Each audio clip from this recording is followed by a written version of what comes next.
Hey guys, let's talk about this message from Netflix. Your TV isn't part of the Netflix household for this account. Every time the IP changes on your router, for example, you're gonna get this message. You need to come here and update the Netflix household again, right?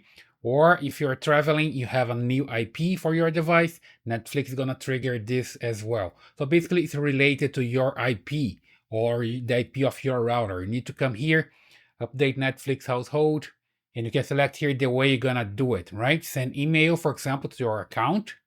So just send an email and you're gonna see the instruction there. I'm gonna get my cell phone here and check my email account. So I got an email here with the question if I request to update my Netflix account. So I just need to confirm, okay? So I go down here and hit yes, this was me. Okay? And then it finishes the update. I just confirm here. And I got information, you've updated your Netflix household. And back there, it starts working, right?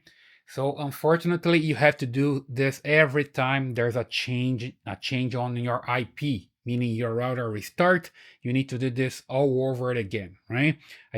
I know it's annoying, but you have to do it. I hope this helps.